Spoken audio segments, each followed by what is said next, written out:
नमस्कार शुभ सकाळ अभिवादन आपण समस्त।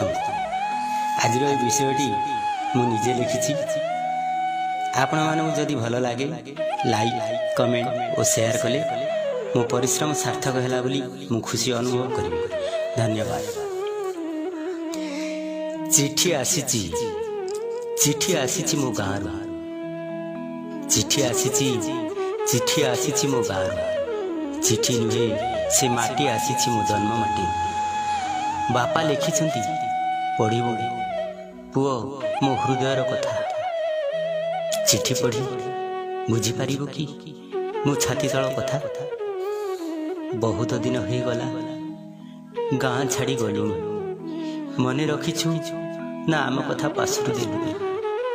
तते झुरी झुरी तो बोर देह भल रहुनी मो कथा छाड़ कही पारुनी कि सही पारुनी।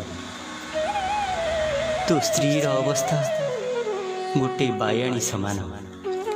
तो पिला मानक मन कोठी लागुनी रे धन खोजुछंती तते तोर सबु सांग साथी केबे आसीबु बोली नीति पचारंती।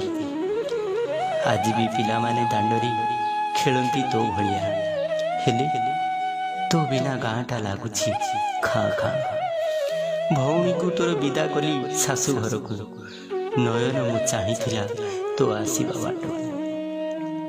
दीपावली आसी दीप जलिला रे जलुथिला मो मन। होलीर रंग फिका लागिला रे तो बिना मो धन। फसल कटिला केते पिठा पणा पर्व पर्बाणी गला हेले तू आसीबा बाकी रहीगला। आम पाई पैसा तो बहुत अर्ची सारिलु हेले मने रख मो घरे भी अच्छी पखाल तते नियंट हबनी। फेरिया फेरिया बाबू आम पाखकू नयन चाही रही तो फेरिबा बाटकू। एई चिठी एतिकिरे इति करुछि तो आसीबा बाटकू ए आखि चाही रही। हाँ बापा पढ़िली तम चिठी। सर्वप्रथमे मोर प्रणाम नेबटी। मु भी तो चाहूँ मो गाँ को आसवा हेले केमिति आसबी। बहुत दिन अच्छी लॉकडाउन खोलिबा जहा पैसा रखी मो खर्च पाई सबु सरीगलानी आउ काम चालू नहीं। तम पाखकू आ पैसा देवी केमिति। तम देह बोर देह भल अच्छी कि मो पिला मानक अझट